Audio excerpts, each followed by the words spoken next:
So I usually get into and enjoy a lot of significant theological discussion about Christ coming. One of my favorite Christmas series was Betrothed, about how we as believers are betrothed to Christ. And that means we're sort of more than engaged in our culture, but we are supposed to be preparing and getting ready for the bridegroom's return. And so, what are we going to do in the midst of that?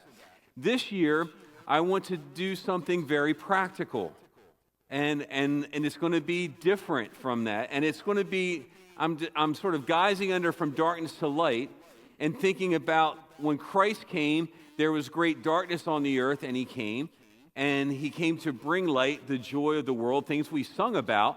But also, there is a piece where we have to move from darkness to light, where we have to apply principles that God has given us and begin to live in that so that we can bring light not only to ourselves and our families, but for those who are around us.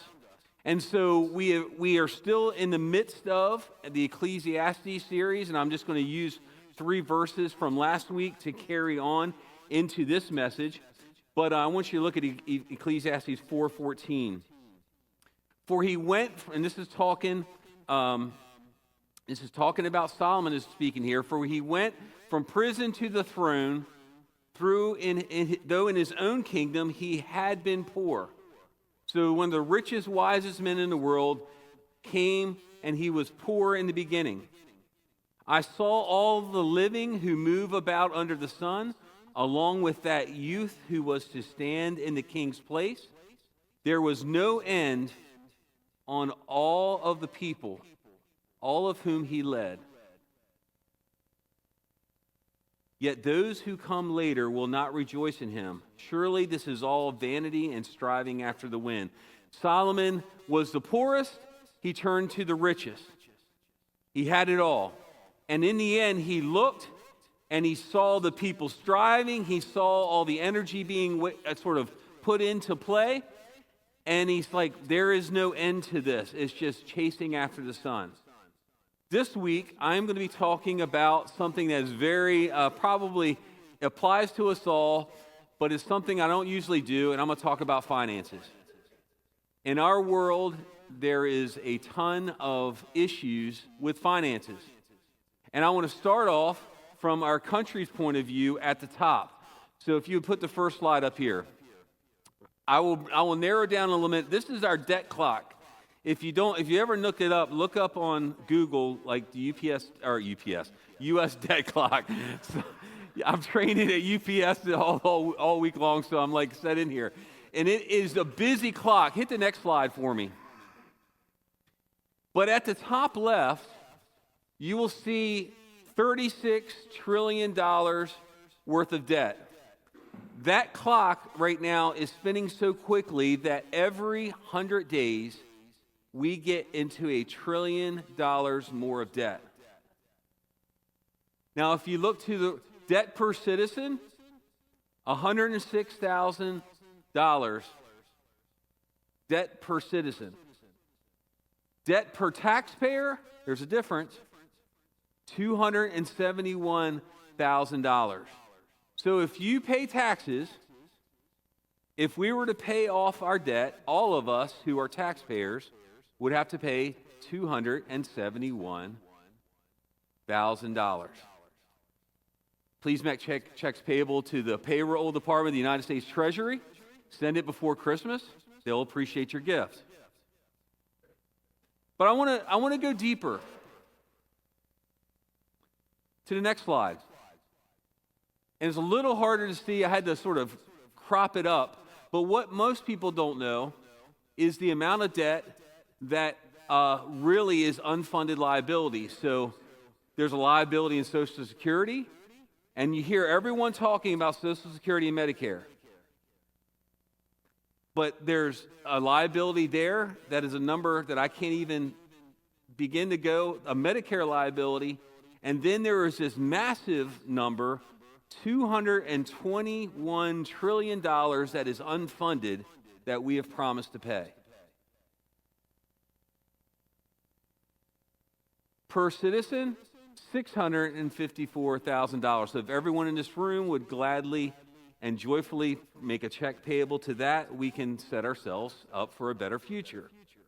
Now, I say all that because I could go on to a whole thing about spending and cost and all that stuff, but I say all that to sort of open our eyes to what our country is doing with its money. We can talk about wars. We can talk about jobs that sort of are useless. We can talk about a whole lot of things. Improper spending, lack of keeping to a budget. But what I want us to do right now is micro down, and I want you to think about you. How are you budgeting in your life? If you're a single person, how are you budgeting? Do you know what your budget is? How are you planning? Because ultimately in the Bible, God says that we are stewards of what we have. Stewards. So the steward was a household servant who managed the household affairs for the head of the family, usually the father, but sometimes the mother. Managing the family involved delegation, discipline, encouragement, and most important, accountability to the head of the household. Now, you probably already understand where I'm going to go here. God is the head of this household. We are accountable to Him. So all of us, if you claim to be a Christian, we are accountable to God for what we do. And finances are a part of what we do with it. In 1 Timothy chapter 6, verses 6 through 7, it says, "But godliness with contentment is great gain. For we brought nothing into the world, and we cannot take anything out of the world." Some of us here, some of you have worked your whole life. Maybe you put money away, maybe you've done something, but you've come into the world with nothing, you'll leave with nothing. I've used it too many times to have a hearse with a U-Haul attached to the back of the hearse. You know, we can't take it with us. Some people build crazy mausoleums to show who they were, but in the end, poor we came into the world and poor we're going to leave apart from Christ. Verse 8, it says, "But if we have food and clothing, with these we will be content." This is what the Bible says. If we have food and clothing. You know, it talks in the Bible too, in the Gospels, His eyes are on the sparrows, so I know that He watches me. He counts, He knows the hair on our head. He knows all these things. But for us, we lack contentment with the small things. Is that fair to say? We know we can get away from it. I'm not saying we do it all the time, but we look and we're hit by advertisements. You know, Google and Instagram and whoever, they hit us with these advertisements of things that we've got to have, and we see it. They don't hit us with 6 to stick, which is a marketing principle. They hit us with 16,000 times seeing it from here, from one computer to your phone, to your mind tells you that I've got to have that. You ever seen that? Notice that happening? You look up something one time, then it shows up again. Well, that must mean maybe God's saying something to me. Wow, it's so cool that God speaks in this way. No, that's not how God speaks probably, right? That doesn't cost us anything, but it can cost us our peace. 1 Timothy 6:9 says, "But those who desire to be rich fall into temptation, into a snare, into many senseless and harmful desires that plunge people into ruin and destruction." In the Gospels, we hear that it's more difficult for a rich man to enter the kingdom of God. Now, that doesn't mean I'm not here barking against riches, but it's about what, and I'm going to hit this later, but it's about what you do. And I'm saying you and me, what we do with what we have. Okay? Easy to look at other people, but I really want you to look within. 1 Timothy 6:10 says, "For the love of money is a root of all kinds of evil." It's often misquoted. Usually says the money is a root of all evil. People misquote this. No. It is a root of all kinds of evil. It is through this craving that some have wandered away from the faith and pierced themselves with many pangs. Man, it seems like, man, what am I going to do? There's so much here. Well, I need to pay this. I need to do this. And where is the balance there? The beautiful thing, again, and I'm going to continue to say that where you find balance is from the Holy Spirit.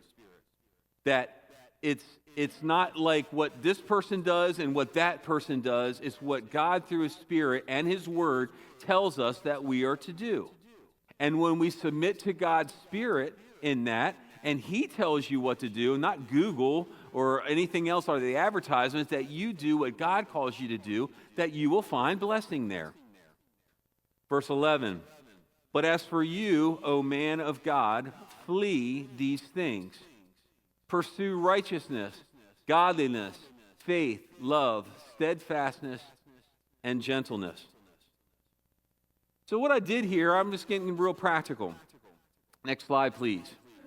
There's so many of these things to be found. And this is just a simple thing to look at. A getting out of the debt budget checklist. Number 1, list out all of your debts. Now, some of you CPA types in this room have no issues with that and can spit a budget right out. I have always struggled with that. But what I learned to do, because if I didn't learn to do it, it would have caused me great harm, is I learned that I had to list my debts down. What is it that I actually have to pay? And you hear my word, have to pay. Rent and or a mortgage. Pretty much got to do that. If you can, it's pretty much there for most. Got to list that out. If you have a vehicle, if there's a mortgage, a car expense for that, if there's a loan, thank you. A loan for that, you got to put that down. For rent, you might have rental insurance. It's pretty cheap, you should do it. If you don't, you have to have house insurance. If your mortgage isn't built up, you have to pay state taxes, county taxes. All these things are there. That needs to be listed out. If you have a whole big thing to put it there. Car insurance. All right? Heat, air condition, electric. Now, if you have natural gas or oil, call your company and say, hey, can I get on the budget plan? Because they'll make it a monthly payment that's generally the same. But write it down. Put it to where that you can actually see what it is. And to be continued, if you have any credit card debt, we're going to talk about that later. Put it down. What do I owe and what percentage am I paying on that? More about that later. If there's health insurance costs, if there's deductible costs on your medical things, if there's school loans, food, right? Entertainment, because no one here is not going to find entertainment in some way, shape, or form, and we're going to get into that a little bit before, but you got to write down what is the expense that you need to have. So, I might go, here's one, internet, right? For some, that could go anywhere from $50 to $100 a month. And it's like, okay, everyone these days says they have to have it, but that has to be a question. Netflix, Amazon, all those other things, ESPN, you name it, whatever. Vacations, is that going to be an expense? Yeah, Turks and Caicos, people. I see you. I wrote that thinking of you. No, I am nothing. I am not at all. I am not hurling stones. But, okay, so there's the thing. Write down all your debts. You get the idea, right? Put them on paper or put them on a chart that you can see, or put them on a Word document or Excel file that you can see what they are. Real clear. Next, pay your immediate obligations. Those will be those things that I'm going to say right now, that you have to have. All right? And you can add more to that. I mean, we've got some great hunters in here that are saving all kinds of money by bringing deer meat into their homes.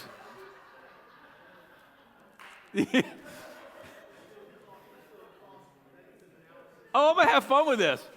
No, I mean, my stepfather was the great hunter. I mean, he really is. He's great. And he told my mom, he had the nerve. My mom was quick.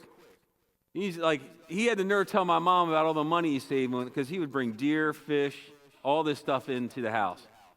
And my mom went and wrote down on a piece of paper the costs for guns, ammunition, bows, arrows, rental property, the parties before and after, and all this stuff, and came up to where the price per pound of the meat was probably $100-some for it. And so that shut him up in that moment.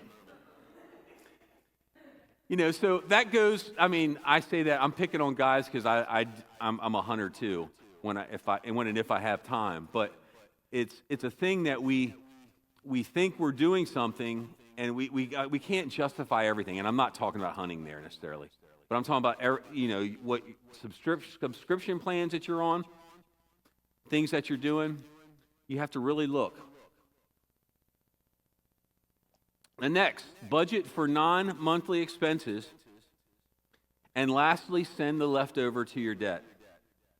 Most people, I will say, and I'm just using that word most graciously, most people, it's whatever's left over I'm going to spend. I'm going to go out to lunch after church. I'm going to go buy something extravagant, whatever. I'm going to go do this. I'm going to go do that. So what I've done, and we're going to email this out to everybody, I have printed a simple budgeting document for you to take home. I printed Abby, we did 20, 25 of these, but we're going to email them out. And if you need more, we'll print more. I didn't want to waste church resources. Okay? And I print in black and white because it's 7 times more to print in color than it is to print in black and white. So if any of y'all make fun of me for doing that, that's why I do it. All right? Because I and some others here are stewards of how the church spends its money. And who do I and we have to report to? The head of the household. We say we're a family. God's the head. On this, it has on the left-hand side a list of expenses, what's budgeted for that expense, and what the actual expense was. And then it has a plus and minus thing, and it ends up what is the remaining balance on it. So more about that in a little bit. Next slide, please. The average, and this is up to date, the average credit card interest rate in the United States is currently between 22.6% and 24.62%. It falls in all kinds of ranges. The average debt in Maryland per credit card is close to $8,000. Oh, quit it, Jen. She's looking at the baby. How dare you? Everyone, y'all, she's beautiful. I know. It's hard. But the average in the state of Maryland of credit card debt is $8,000, one of the highest in the country. Next slide, please. So I put on there, if I had a principal balance of $8,000 at 25% interest, if I took 84 months to pay that off, I would have paid $8,700 interest, the whole amount that I borrowed plus more.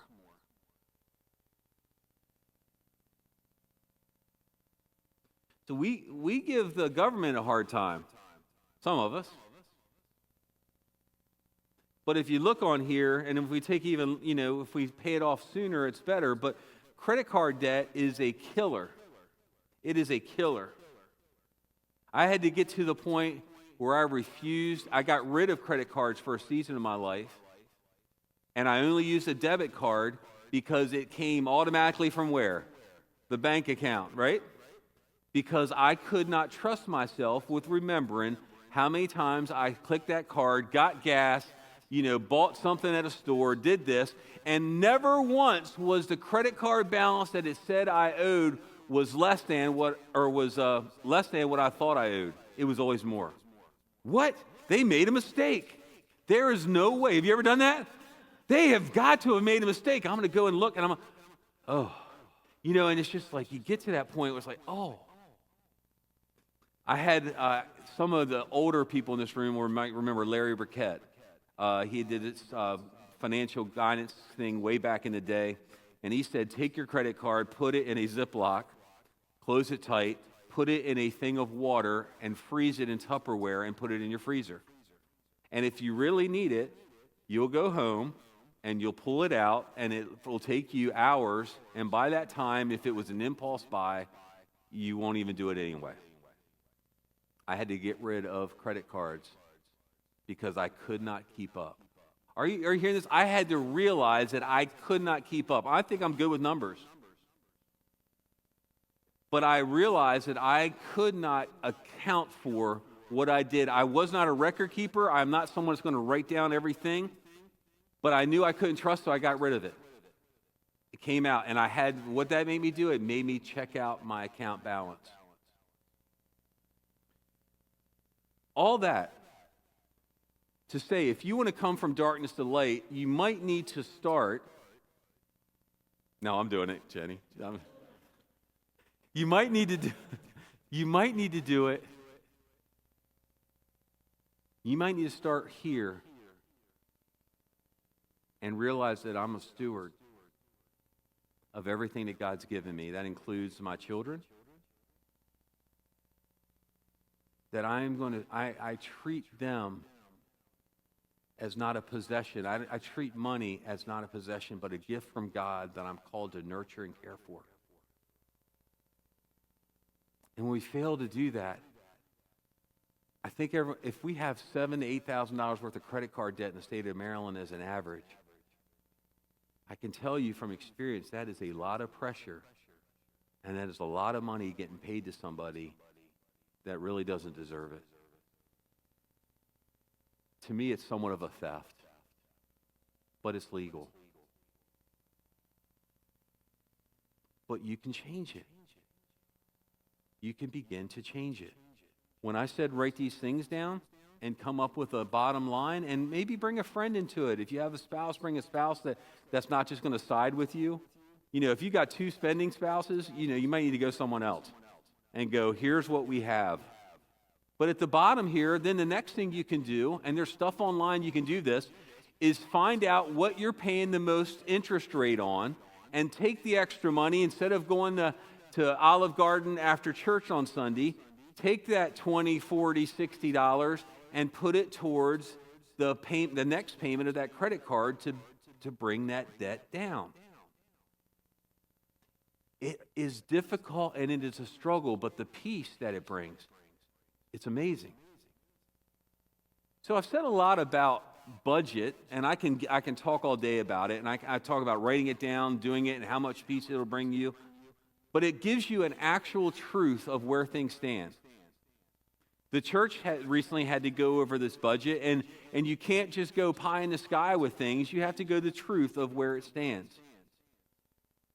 One of my favorite, for years, one of my favorite authors, I go back and forth with different people, is John Piper, and he said this. He said, you should increase your standard of giving more than your standard of living.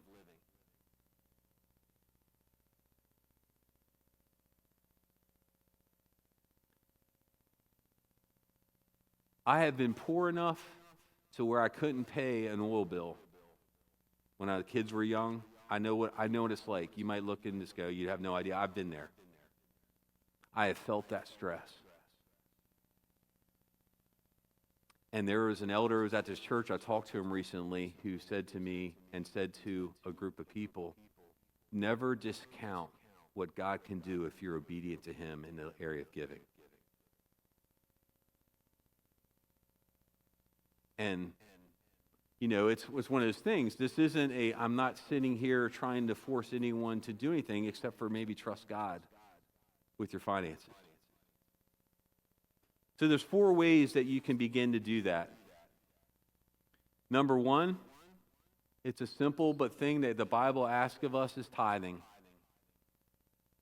People like to argue about tithing. I'm not sitting here going to argue with anybody here. Matter of fact, if you've ever noticed, if you've been here, we don't pass a plate around. We don't make a big deal about it. How many times have you heard me talk about tithing in this past year? Once, maybe? Yeah.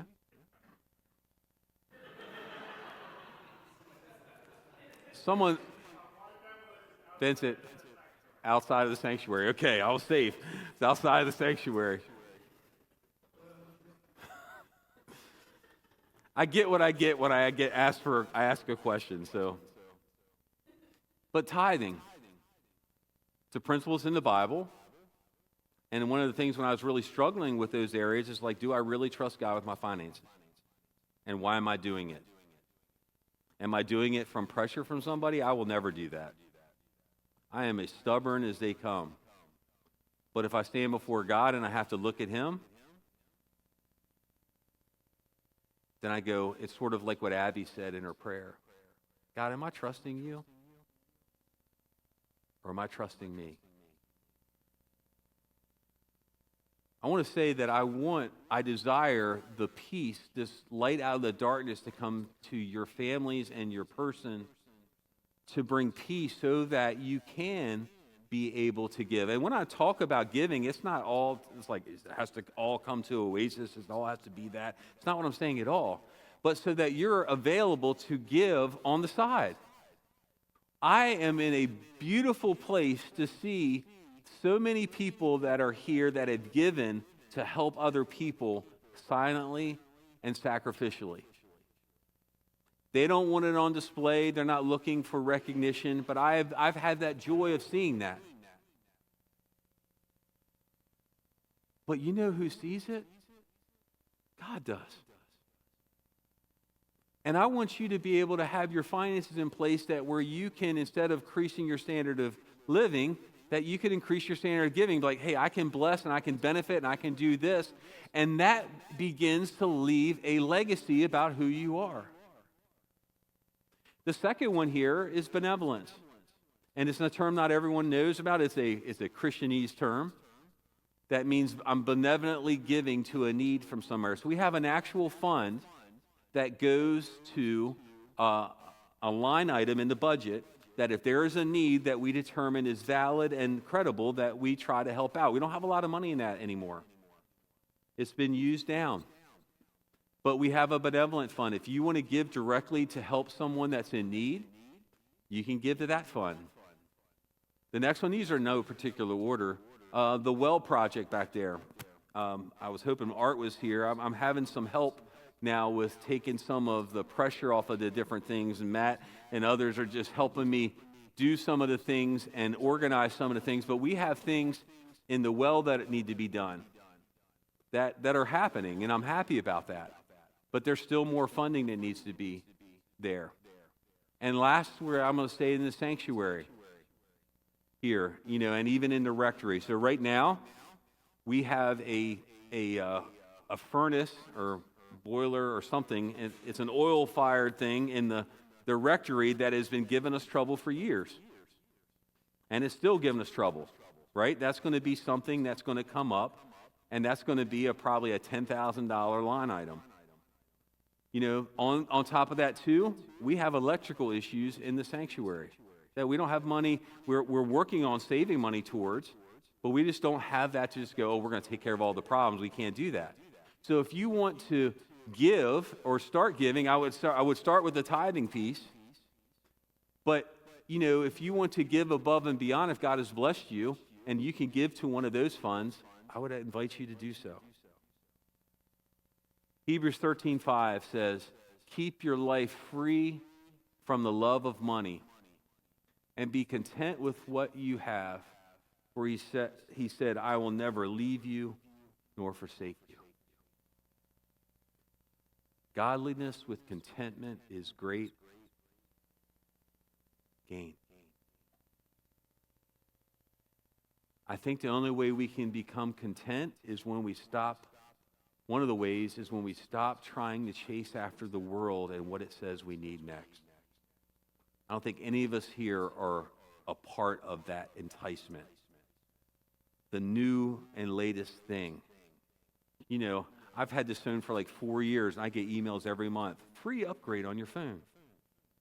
I don't need it. Could I afford a new phone? I could. I don't need it. Trace and I were talking about that, just the way we grew up. Just because now that you have money for something doesn't mean you're going to spend it on it. Because you learn that it's not always there, and you got to be careful. And then people can go, well, I don't know why you do that. Well, it's just because it's ingrained in that I don't need to do that. I resisted, for the most part, anything extravagant from Black Friday stuff.